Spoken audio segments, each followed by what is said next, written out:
Do you ever feel like your imagination is stronger than your drawing skills? Well, whether you're 18 or 80, I have taught thousands of non-artists to create beautiful, fun illustrations. And in this video, I'm going to show you the secret techniques to transform your imagination into real drawings, the simple formula to create irresistibly adorable artwork, and how to finally break free from copying tutorials to creating in your own unique style. And to start, let me show you how to stop making art the hard way. I want to try an experiment. Close your eyes and try to imagine a bicycle. You can probably picture the handlebars and the seat and the wheels, but what about the gears in the middle? How many are there? And how do all of those metal parts connect? It's not so easy to picture, is it? Yet, you've probably seen a bike countless times. Why is it so hard to picture all of those pieces?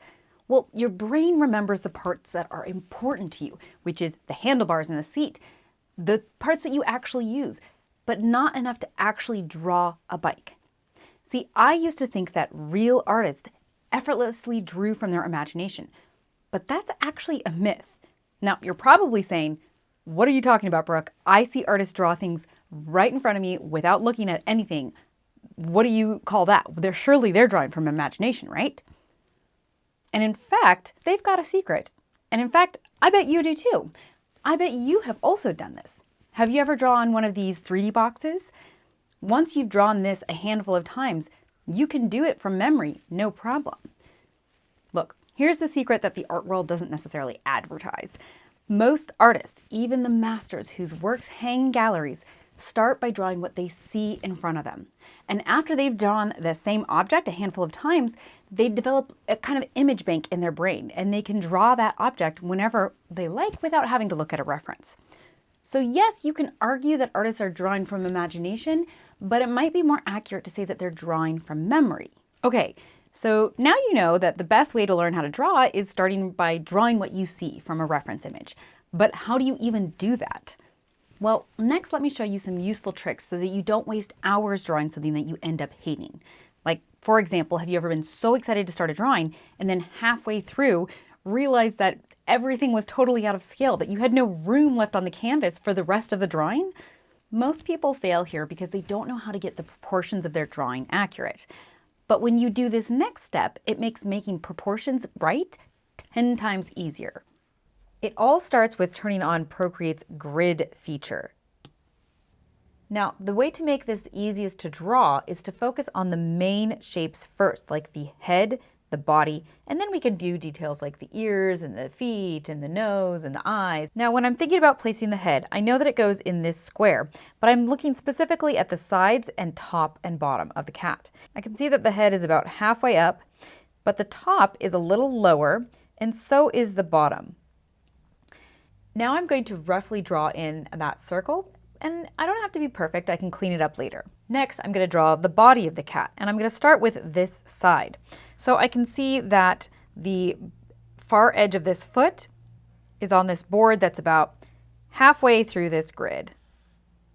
And the foot starts about 1/3 of the way over into this grid, and then it curves up almost to the edge of this grid, and then it curves outwards just outside of that grid towards the top before curving back into the neck. Next, I'm going to draw this half, and I can see that this bottom starts about 1/3 over in the grid, and then it basically goes straight to this grid here before curving over at the top of this grid here and then connecting with the head. I can do roughly the same thing with the ear, noticing how far out it goes into the other grids.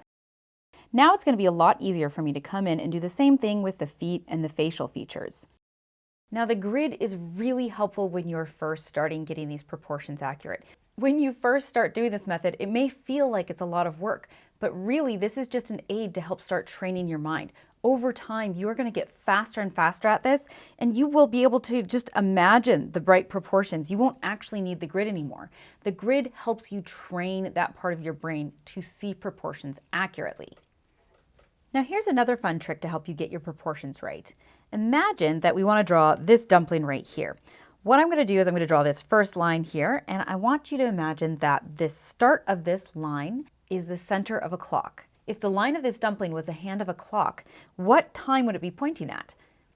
Not quite 2, just above 3, right? So when I come to draw, I can imagine this is the point where I'm going to start. Imagining that clock, I can think about my dumpling going straight out a little higher than 3 o'clock. And the same thing with this line of the dumpling. This is going almost to 5 o'clock. Once I've got this rough shape in, then I can come in with clean lines to draw the detail work, and it makes it much easier to draw the little lumps and bumps in the dumpling when I've got the proportions already laid out. Now, grids and the clock method, these are just one of many drawing techniques that I teach my students to help making drawing faster and easier. But there's lots more useful techniques like the shape method and negative space method and lots of other great digital tips and tricks. But a common mistake that I see my students make time and time again is thinking that there's only one way to draw. And look, the reality is that what works for one person's brain doesn't work for another person's brain. The real magic happens when you try a bunch of different drawing techniques, because you end up taking a little bit from one technique here and a little bit from another there, and you end up with this really unique way of drawing that perfectly matches your brain. And if you want to learn more about my program to help you do this, you can check out the link in the description below. Now, if you're like me, you don't actually want to create perfectly realistic art. Like, I could just take a photo in that case. Instead, I want to create something with a fun style. So this next step will help add irresistible charm to your drawings. To understand how this works, let's take a look at these 3 circles, which are kind of boring. How can we make these more interesting? Well, what if I switch up the size of the circles? Or how about if I switch up the shape that I use and use half circles instead of full ones? What if I arrange them in a different order? Or what if I use different colors? Or what if I make some of them darker or lighter? The key to making your art look more interesting is variety, especially in size, shape, and color. So how do we apply this in an actual illustration? One of the easiest ways to create variety is to use a combination of small, medium, and large shapes, which you can see, for example, in the shape of the windows. We've got a large, medium, and small. But we can also see this in the items in the display case. On a single shelf, we've got larger and taller and shorter objects. And even in the cake itself, we've got small, medium, and large tiers. The same is true with our lines. So in this case, we've got thick and thin lines in the pumpkin. Again, thick and thin lines. How about with color? We want to avoid too much sameness and monotony in our art, so I've used a variety of colors in this books, which hopefully looks a lot more interesting than when all the books are exactly the same color. Adding variation to your art is just one part of developing your unique style, and I dive a lot deeper into this with my students in the Illustrators Launchpad. If you'd like to learn more about that, you can check out the links in the description. And speaking of color, it's one of the best parts of creating digitally in Procreate. The flexible of digital colors is amazing, but if you get this step wrong, it's still almost impossible to come back from. With traditional art, you just have a single piece of paper.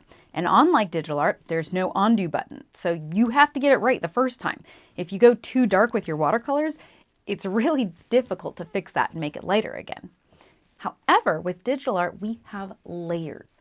And layers is like having dozens of sheets of paper, but that are transparent in different parts. And that will allow you to draw on part of your drawing without affecting the other parts. For example, if I draw the colored part of the eyes, the pupils, on their own layer, I can easily come in here and change the color or change the shape of the eye, the pupils, without affecting the white underneath. However, if the pupils and the eyes were on the same layer, and I tried to come in here and erase the shape of the pupil, now it's going to reveal the black part of the cat, and I'm going to have to come in here and redraw the whites of the eyes, which is very time consuming. So using layers properly is going to save you a lot of time and effort. Now that you understand layers, let me show you the things you need to watch out for when adding color to your sketches. When you start adding color to each object, you need a separate layer for anything that's touching, like these 2 pumpkins and the cat and the background color. Now, obviously, by putting these on separate layers, you can quickly and easily change the color of the different objects.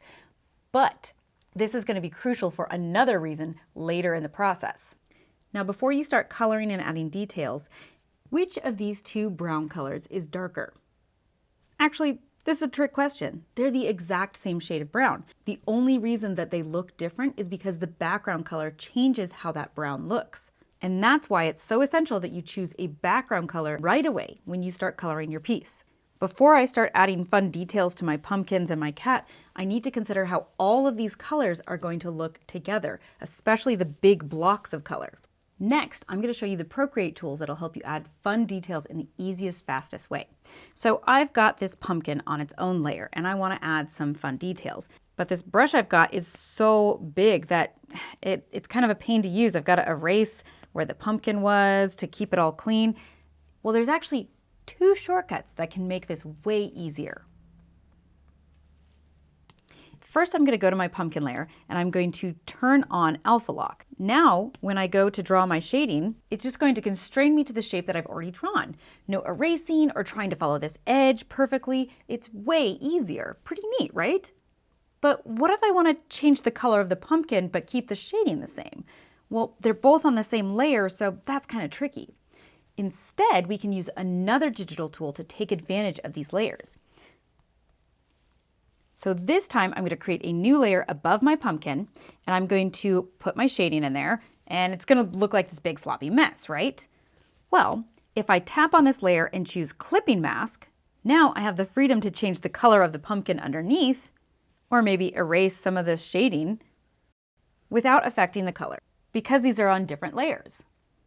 Now, of all of the skills that we've covered in this video, color is the most crucial. It can make or break your art. So to learn my favorite tricks for choosing colors that work every time for your illustrations, check out this video next.